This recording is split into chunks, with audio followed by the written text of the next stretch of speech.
তুমি কি ভিডি আর্মি? তাহলে আজকের ভিডিওটা অবশ্যই তোমার জন্য। যদি তুমি সত্যি একজন আর্মি হয়ে থাকো, ভিডিওটি না টেনে সম্পূর্ণ দেখার অনুরোধ রইল।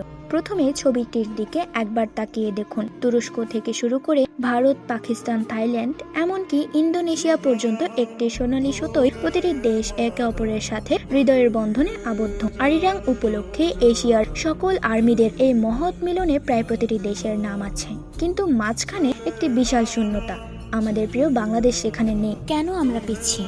এর কারণ আমাদের ভালোবাসা কম নয়, বরং কোনো শক্ত প্ল্যাটফর্ম নেই। বাংলাদেশের অফিসিয়াল কোনো মিউজিক চার্ট নেই স্পটিফাই বা আইটিউনসের মতো প্রচার চার্টিং সিস্টেম। ফলে আমাদের দেশের স্ট্রিমারদের এত পরিশ্রম আর বিটিএস এর প্রতি আমাদের অদম্য ভালোবাসার বিশ্বের কাছে অজানায় থেকে যাচ্ছে। আমরা স্ট্রিম করছি, সাপোর্ট দিচ্ছি, কিন্তু রেকর্ড বইয়ে আমাদের নামটা উঠছে না। এখনই সময় জেগে ওঠার। আমরা কি শুধুই পর্দার আড়ালে থেকে যাব? আমাদের কি উচিত না সবাই মিলে এক হয়ে আওয়াজ তোলার? বিটিএস আমাদের শিখিয়েছে নিজেদের কথা বলতে। তারা বলেছে স্পিক ইউরসেলফ। আজ আমাদের সময় এসেছে বাংলাদেশের জন্য একটি অফিসিয়াল মিউজিক চার্ট দাবি করার। বাংলাদেশে স্পটিফাই 2021 সালে আসলেও আমাদের কোনো স্পটিফাই চার্ট নেই।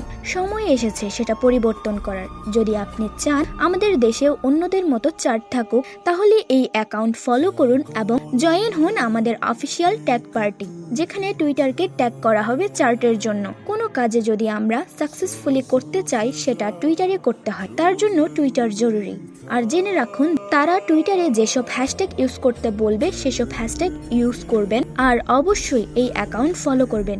এটা আমাদের অফিসিয়াল অ্যাকাউন্ট। এটাতে তারা যেসব পোস্ট করবে সেই পোস্টগুলো রিপোস্ট করব, রিয়াক্ট করব, সাথে কমেন্টে হ্যাশট্যাগ যেটা ব্যবহার করতে বলবে সেটা করব। আশা করি আমি বোঝাতে পেরেছি। অবশেষে একটা কথাই বলবো, নিজের দেশের চার্ট থাকুক, এটা চাইলে অবশ্যই আপনাকে টুইটার ব্যবহার করতে হবে। টুইটার না থাকলে ইউটিউব থেকে ভিডিও দেখে একটা টুইটার অ্যাকাউন্ট খুলতে পারেন এবং এই পেজটি ফলো করে রাখবেন। ধন্যবাদ।